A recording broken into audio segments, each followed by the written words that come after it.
educational consultant with a specialization in impacts of state and federal policy on urban populations. She earned her PhD in urban ed policy from Cleveland State University, an MFA from the University of Michigan, and a BA from DePauw University. She wrote her first research paper in 6th grade on Ohio's Underground Railroad and has been a student of African American history, politics, and culture ever since. Auburn has received numerous teaching awards throughout her university and secondary teaching career, earning such awards as Outstanding Teacher Award for Minority Outreach, Teacher Making a Difference Award, Most Influential Teacher, Citation of Teaching Excellence in Creative Writing, and the list goes on. She was also Chief Operating Officer for CSE Incorporated in Akron, Ohio, and became a nationally known speaker on the subject of restorative justice practice. Her NPR moth story, The Phone Call, has had 2.4 million views. I highly recommend you view it. I first met Auburn here in Bayview when we were children.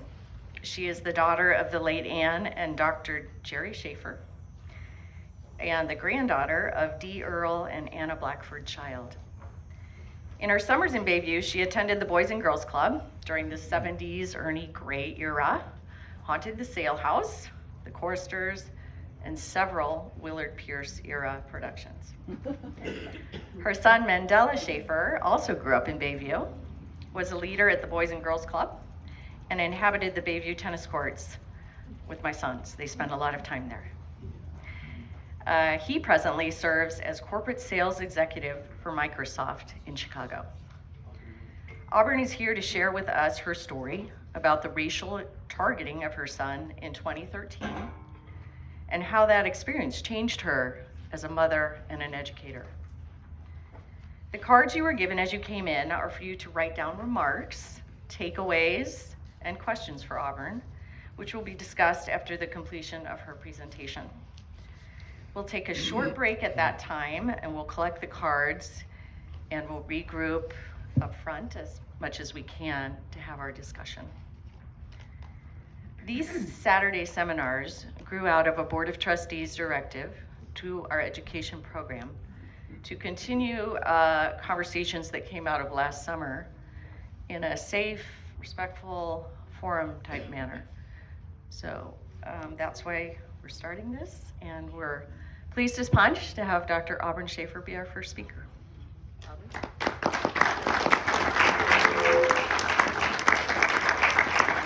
Thank you. Oh, I'm the first one? You're making me break the ice with this? Yeah. In Bayview?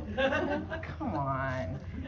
Jeannie, thank you so much. Jeannie called me months and months ago when I was in Cleveland, Ohio, and I said, oh, sure. And then a couple months later, I called her. I said, no, I'm not doing that in Bayview. And she coaxed. And so what I've been able to do is come be in Bayview. I've been up here for about 6 years, and just I'm calling it my listening tour. I walk down the sidewalk and people hail me, and we have these great conversations. And Jeannie mentioned, I want to thank Jeannie so much for inviting me. I want to thank the committee. I don't know, I understand, hey! I understand, as always in Bayview, there's undercurrents and resistances. Somebody declared to somebody, there's no way that happened to her kid. And I'm like, well, okay, come on up, let's talk. So I want to thank everyone that came. I promise you, even me, just who I am, if I were here doing a Bayview thing just to do a Bayview thing, and I saw a flyer that had the word racism on it, no way would I be here. I'd be sailing. I wouldn't do it. I would not show up here for a talk with that word in it. So those of you that are here, thank you for your courage and your commitment. This is often these kinds of things are often invitations to maybe not feel wonderfully, and I'm trying not to do that. I'm trying to do a different thing. I also want to acknowledge, as we sit out here in the wind and the trees and the green, that we're gathering on ground where Odawa, Ojibwa, and Potawatomi peoples have lived and thrived. They're collectively known as the Anishinabek, which means the good people. And these are the good people who lived in a network of villages that we're now presently calling Emmett County. Still here, long stewarded these lakes, woods, rivers, lands, and the Odawa, Little Traverse Bay Band of Odawa Indians was recognized in 1994 and is active politically, I believe, as a sovereign nation. I didn't have a chance to research that, but it's a very living and thriving community with us and among us. I'm opening by acknowledging those people, and when I come all the way back around to talking about Indigenous Australians, you'll know that I'm wrapping this up, okay? What I have here is unpolished. When you guys pay me the big bucks, I'll polish it, okay? I'm attempting to link this personal story regarding Mandela, what happened with Mandela. I'm attempting, and probably clumsily, to link this with the scholarship that followed. The pain and the difficulty and the contradictions that situation brought up in me drove me to do what I think a lot of us do. Some of us maybe eat or drink, and some of us hit the books. I hit the books. I used to eat and drink. Another story, another audience. Anyway, I ended up, I didn't know what it would take for me to learn what I needed to learn to feel satisfied that I understood my country and what it would be that could produce the situation that occurred to my son and to so many other people. How is this possible? I'm a patriot. I was raised as a patriot. I love the ideals of enlightenment. I love the Constitution. I love the philosophies that undergirded. And I did a deep, deep study in order to reconcile, to radically reconcile the truth of history, the truth of white supremacy, the truth of policy, and where we stand today with our historical precedents at this American table. It's 2021. I sit here with a white racialized legacy, that goes back to England, all right? My dearest friend and confidant in Cleveland is an 83-year-old black man who was born on a Mississippi cotton plantation, sharecropping, whose brother advised Martin Luther King. The two of us sit together and have coffee. He talks about picking cotton, poverty, segregation, and also the hospitality that his father gave to the freedom riders of the 50s and 60s. So we have many, many, many stories in this American story of the differently racialized Americans, differently racialized, coming together in a common purpose and doing a powerful, powerful human thing. I don't like the word racism, white privilege. The entire conversation is an important one. I'm so much more interested in the human conversation. I'm so much more interested in the question, who are you? What happened to you? Oh, there's always one.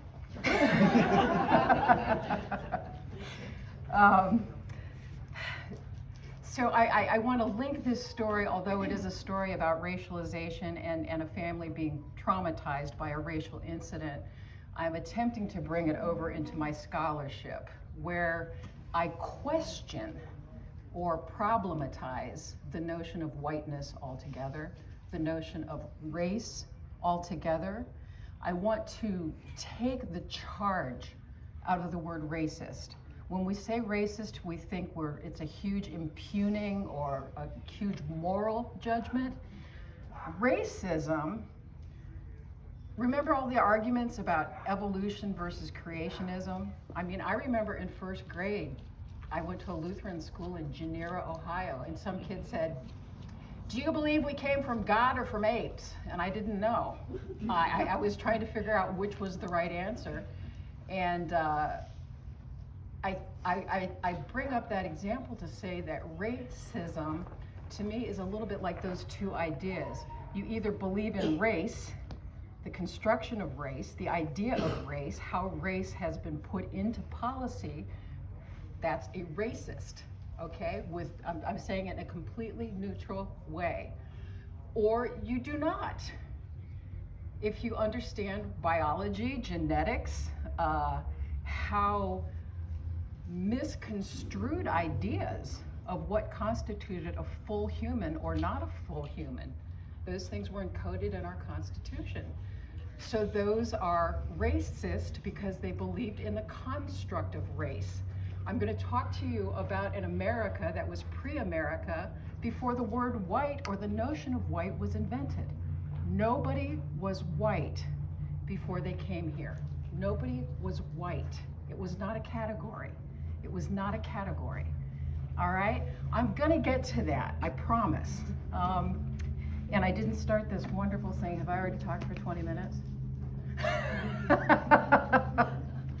Okay. So that moth story that I told, you know, you hide these things, but I'm too old and wizened to care anymore, but I have a pretty powerful story of addiction and recovery and all those things that we sort of keep quiet for 30 or 40 years, and now we're not keeping it so quiet because we've all been affected by it. But the moth story was one that I told for an audience of 2,000. It played on NPR across the nation and has those views on YouTube. I didn't just come out like I'm doing right now and talk off the cuff. We really practiced that story. We thought about it. We checked with audiences. And I did a lot of that with an Ann Arbor audience. Ann Arbor's where that story happened, and I worked that out on Ann Arbor stages with Ann Arbor people who were kind to me and who were from that era. I'm doing the same thing here today, okay? I am working out the very, very first iteration of whatever story it is I have to tell. It's not clear to me what story that even is. I just know that I need to tell it to folks who've known me since I was born, folks who've known Mandela, folks who, no matter what they think of me, they know me. So that's what I'm here to do.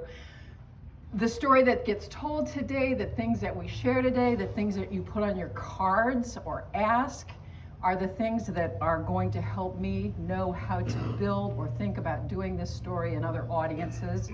So all of us are doing this today. And Jeannie is doing this because she really got me here, and her mom got me here, and so here we are. I can't make any great promises. People are looking forward to this, but I'm not sure I can vouch for my product here. Okay, so I'm going to talk about how Bowling Green State University traumatized my son Mandela. It was 2012. It was a junior year. That's okay. Junior year of college. And it just happens that this was several weeks, maybe a month after Trayvon Martin had been killed. Okay, so it was very fresh in the consciousness of Americans. And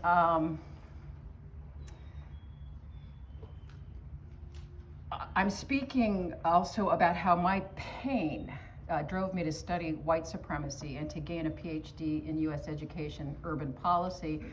I'm going to try my very best to communicate here what I've learned in a way that will be genuinely helpful to you and possibly new. Imperfect, now I'm reading what I just said. This will be an imperfect telling, and I can be prone to rambling tangents. I'm trying to watch the time, so please do bear with me and do bear witness. And so let me start with what happened with Mandela. 2012, he's a junior at Princeton University. We're constantly dealing with how badly he feels about getting C's at Princeton and trying to say, kid, you're still there. a C is really kind of okay. And he was a football player, and that was an absolutely full-time job, and he was holding it together. And it was just getting to be his junior year. He was just getting to feel like, I can do this Princeton thing. I can do this. He joined an eating club. He had his group of friends. He had his major. He was working on his junior and senior paper. So I was feeling, and he was feeling, that we saw a clear pathway through. He came home to Ohio for spring break. He was still seeing his high school girlfriend, beautiful, beautiful blonde-haired girl, Sydney Bad, you guys know.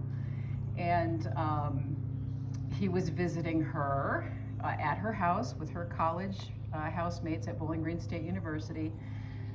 Sydney and a couple of the housemates had gone to go get, they told me they'd gone to get a Subway. Later they revised that to say they'd gone to buy other things to drink that they thought I'd be concerned about. But anyway, so Mandela was just sitting on the porch waiting for his friends to come back. Sitting on the porch. He was a Findlay kid. We loved him and we protected him and we adored him. He was a Bayview kid. We loved him and protected him and adored him. When he was 16 in Findlay, he went shooting out the door because his girlfriend had been pulled over by Findlay police, and he was going to go make her feel comfortable because she felt uncomfortable. And I was like, this is where you have the talk with the black kid about cops. This is where you have the talk. Am I gonna have that talk, or am I going to let him be a Findlay kid feeling 100% comfortable in his own town? And I let him be the Findlay kid, being 100% comfortable in his own town, speaking to the police. It went well. He came home and he called the police chief and registered a complaint, and he was 100% comfortable. And we had Obama as president, and we thought maybe we would dodge a bullet. So having given you that background, he's not in Bayview, he's not in Findlay. We did find Princeton to be that's a story for another day. Princeton was the first time the world said, you must be a black man and part of black culture. And he said, okay, you know? So that was a whole nother story. He's in Bowling Green, Ohio. We haven't emphasized race in any way, shape, or form. And he saw a police car pull up, like, aggressively, up on the curb, up on the grass. And he thought, well, whatever that is, it has nothing to do with me, but I am gonna go in the house. So he stood up, went inside his girlfriend's house, and closed the door. Bang, bang, bang, bang, bang, bang, bang. And he's like, I'm pretty sure I don't have to answer that door. So he just kind of went back into the back of the house, texted his girlfriend, she texted back. He said, there's cops banging on the door. And she said, I know, they've already called me. They got my license plate, they know my house, and they said there's a black man on your property.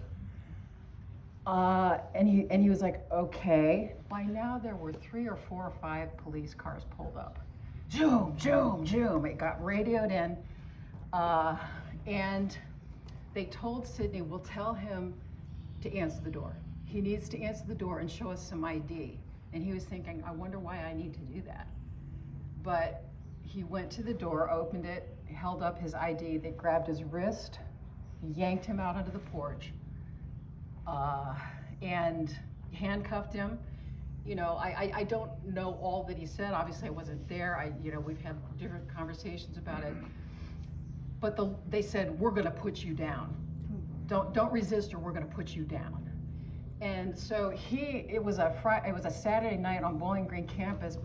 There are students everywhere, falling out of dormitory windows, drunk, walking up and down the streets, masses of students. And he was like, being profiled here, everybody. And the kid and the students were shouting, hey, what's going on? So there's all these witnesses. And they took him to jail, stripped him, made him shower, He tried to call me. I was asleep. He tried to call his grandparents. His grandparents had just heard on Fox News that night that there were scammers out there pretending to be grandchildren calling from jails. They got a call from their grandchild in a jail and knew from Fox News that it was a scam. So nobody answered the phone, and Mandela spent the entire night in that jail. And when he finally reached me in the morning, he was thoroughly traumatized. We both started crying. And he said at some point in the night, he looked down at something they'd put on his wrist, and it said, "Black male." And he said, "Mom, I thought maybe we would dodge this bullet." And I said, "I thought maybe we would too." And we both just wept. We bailed him out, of course. And if we'd known anything, we could have bailed him out right away. It was whatever. It was just a nightmare. I communicated with his professors at Princeton, who immediately galvanized. Do you stop being able to hear me?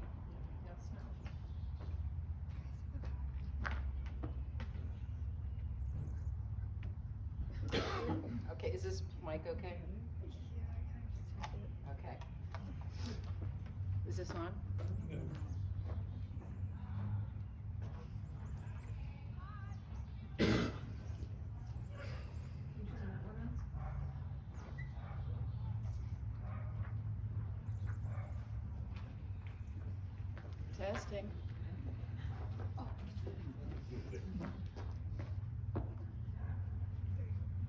Testing. Testing. Oh, okay, good.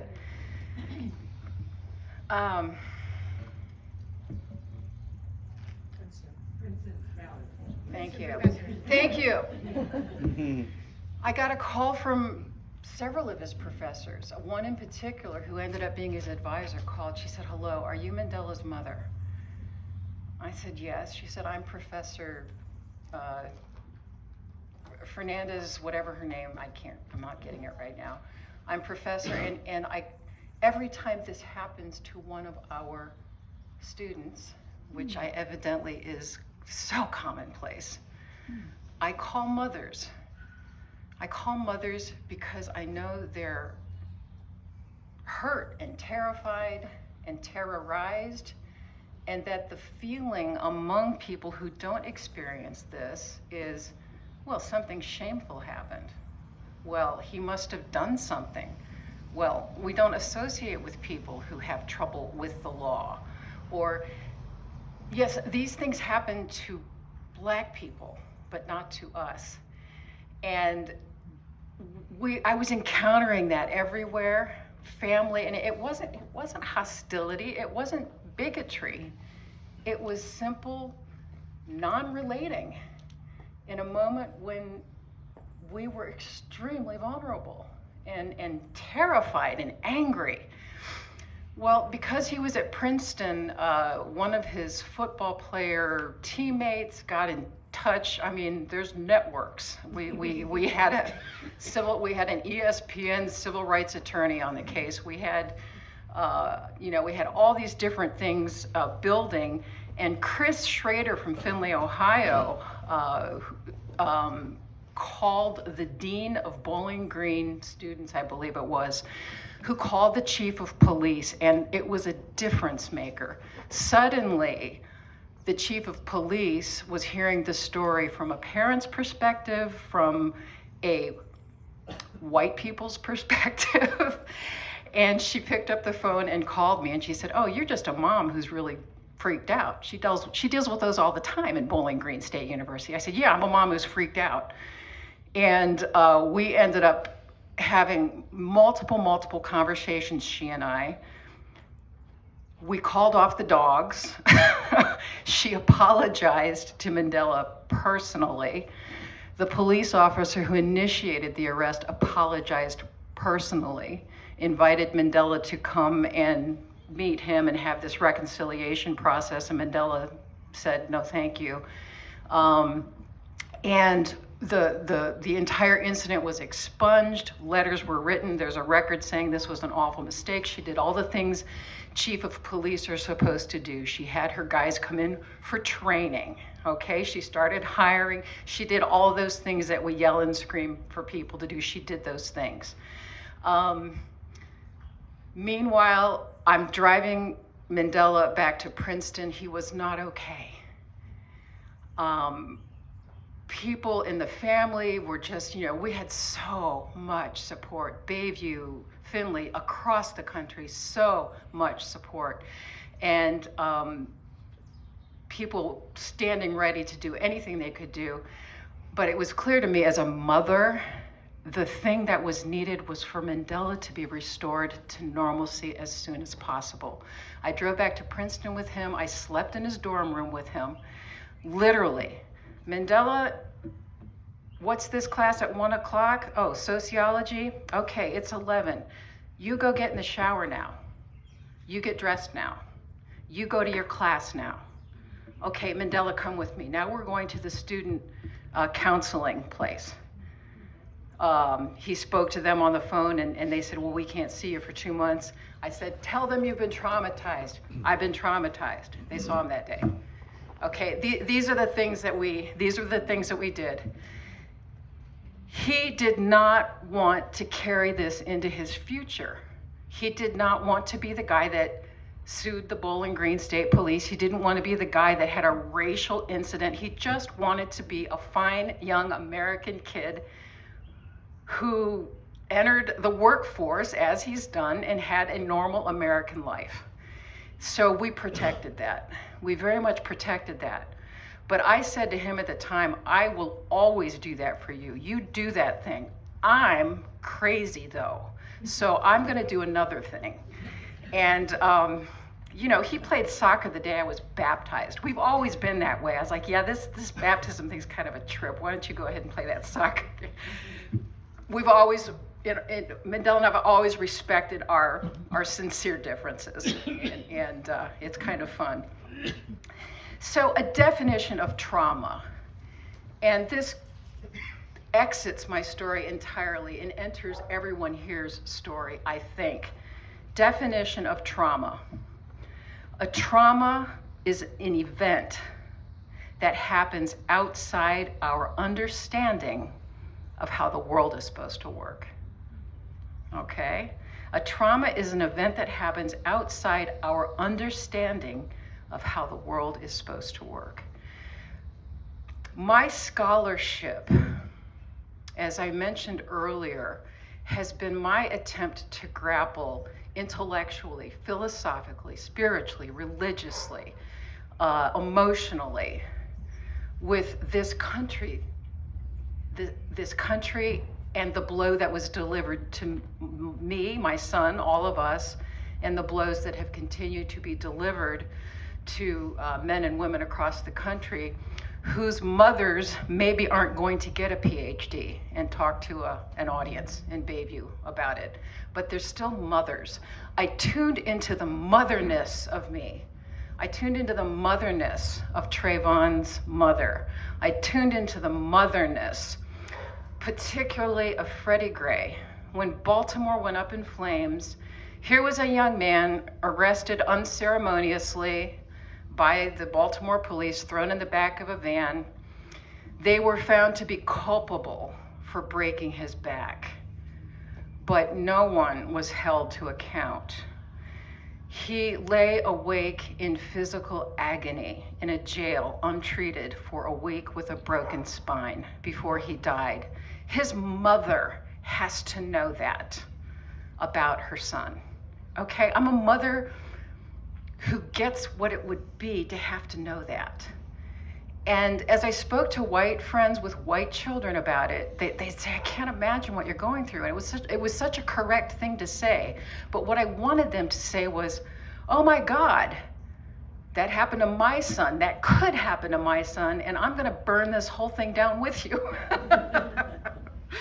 So I literally, the last time I was in Bayview was 2015. Freddie Gray was happening. The shooting at Charleston had happened, and I'd flown down to be in Charleston. I was at the first church service after those 9 people were killed, and I was weeping and going to the altar, and I was in the street outside of Mother Emanuel. People kept sticking microphones in my face. They wanted me to make some kind of emotional statement to the country. And Mandela said, "Mom, why don't you make an emotional statement to the country?" And I said, "Because it will be intemperate, it will be ugly, it will be angry. And I have to get it together so that when I do speak to a camera or at a microphone, it isn't ugly or angry or intemperate." And this is 6 years later. My first start, just barely. So the last summer that I was in Bayview was 2015, and I literally decided I couldn't come up here anymore. I've had some depth PTSD counseling, not only around that, but around some cumulative traumas in my life. And they say my symptoms are run-of-the-mill in this sense. Just as a Vietnam veteran, if he were to walk into a doctor's office and find that his doctor were Vietnamese, he might be triggered. He might be very, very distrustful. He might feel that he can't have a relationship with that person, and his body fills with adrenaline, his body fills with rage or despair. I guess I'm garden variety, only I couldn't deal not with Vietnamese, but with white people, full stop. White people, full stop. I have avoided for the last 5 or 6 years. I buried myself in the Black community in Cleveland, and not just the educated, middle class or scholarly community. I have been in the hood, in the urban schools, in the Dollar Generals that stick to the soles of your feet. Because every time another Black man was harmed, everybody in the neighborhood was talking about it. Whereas when I went to a white neighborhood, it hadn't even registered in the news of the day. And I needed to be with people who the next time that registered were out on their porches talking about it. And I found that in the Black community. As the years went on in the Black community, the whiteness of me also became incredibly noticeable. The liability of my whiteness. Okay, the liability of my whiteness. I'm wandering around like a Bayview tourist. I'm taking it in, and people had to tell me what a lot of entitlement there was in that. You know, what a lot of entitlement there was in becoming a researcher, an expert in anything. Sit down and shut up, and listen for about 400 years. How about that? I had a circle of wonderful intellectual friends, and these were Black men and women in their 70s and 80s who'd been deeply, deeply active in the civil rights era. The Black Lives Matter crowd said unequivocally, white people, get out of our spaces. We're tired of trying to have you understand. Go do your own work. They were unequivocal about it. Otherwise, I'd have been a Black Israelite. I mean, I would have been. I was ready to march. They said, go be with white people. And I said, you don't understand, I can't be with white people.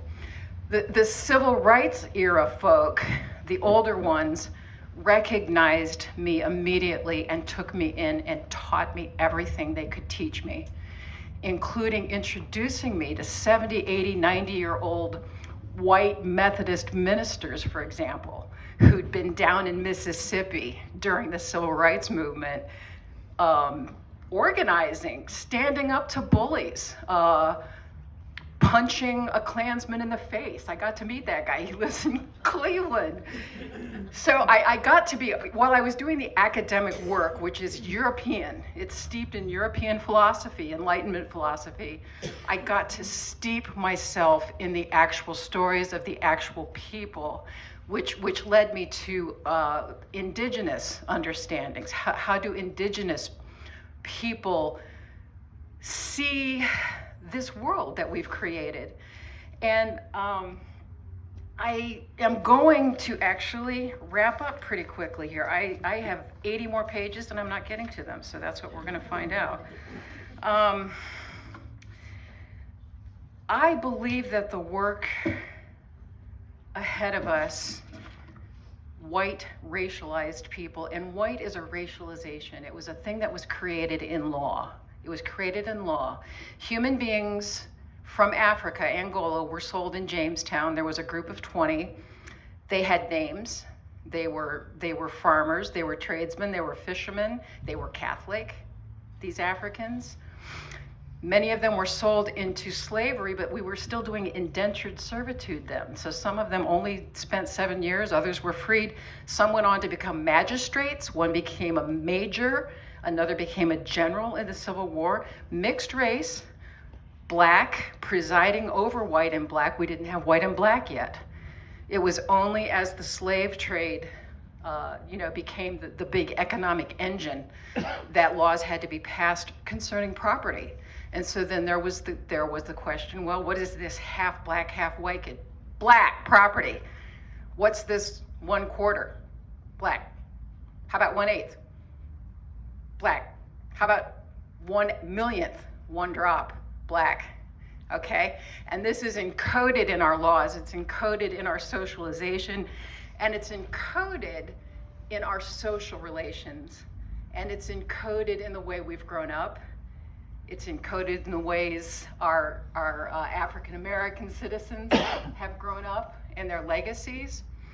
And radical reconciliation with our whole history, and that's what the entire hue and cry is right now. Oh my gosh.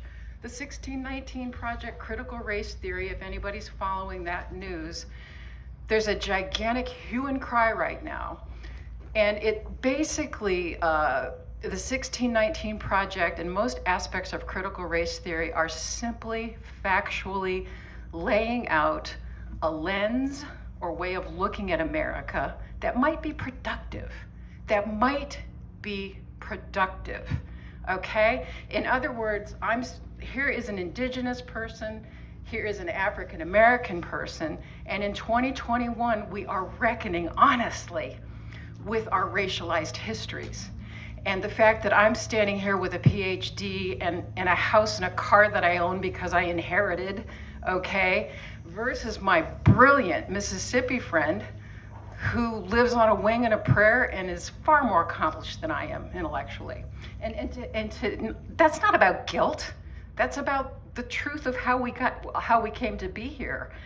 And so radical reconciliation for me has us reconciling with the ways in which we've departed from love of our neighbors and taken refuge, false refuge, in fear. And I want to end with the words of an Aboriginal elder. In Australia, there was a policy movement, sort of like Black Lives Matter, only it was apologize to Indigenous people. And literally, white Australians were walking around, I'm sorry, and Indigenous people were like, right, mate. It was awkward. It was awkward, and it was also needful. It was a change. It was a critical mass in terms of popular contemporary thinking. There is one Aboriginal elder who wrote about this.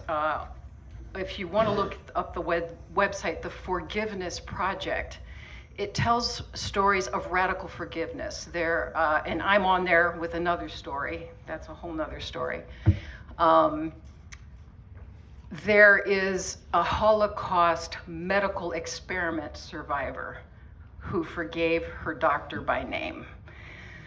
And there are Israeli and Palestinian parents who meet in living rooms, all of whom have lost children, and who love each other and support each other in their grief and bereavement, no matter what's going on politically. So the Aboriginal elder, he says healing is a meaningless word for Aboriginal people because we possess a wound that cannot be healed. Rape of the soul is so profound. Reconciliation only happens when you're restored in your own spirit. That's why we prefer to talk about emotional and psychological well-being. If you fix the psyche and restore well-being, through a process of reconnection and reconstruction of identity, then you have a platform for someone to deal with intergenerational pain, and here's the key, and be a human being again. Some of us carry forward a faith tradition that tells us we must work out our own salvations with fear and trembling. And so this then is a suggested pathway forward, that we delegitimize what we understand to be ideas of race because they're false. So what does that mean for us humanly? What does that mean? I don't have the answer. I'd like us all to be working on that. And I thought I had a zinger closing. Let's see, do I have a zinger closing? Something profound and thoughtful. Please wait for me to do that. Well, this isn't the final statement, but I did want to say this. Oh, I do want to say this. Bear with me. This is a hot mess, isn't it? I was at the Petoskey Library yesterday. Actually opened up my dissertation and copied and pasted parts. I haven't opened it up since I defended, so here it is. Here's parts of it. Wholeness is reconciling ourselves to a more complete picture of with whom we are living in this land, and a patriotic project would be a pathway for white racialized people to become more fully American and more fully human. Yeah. And when someone comes to you with their pain, they're not asking you to decide if their experience is valid.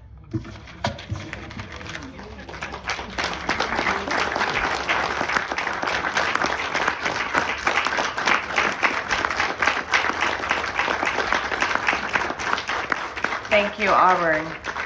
I think we've all been touched by what she just shared with us. At this point, we're going to take a very, very short break. The ushers are going to collect your cards, and Auburn's going to take a few minutes, look through them, and then we'd encourage you, if you're comfortable, to come forward and enter in discussion with us.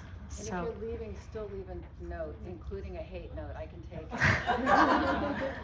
it. so we'll take about a 2 or 3 minute break here.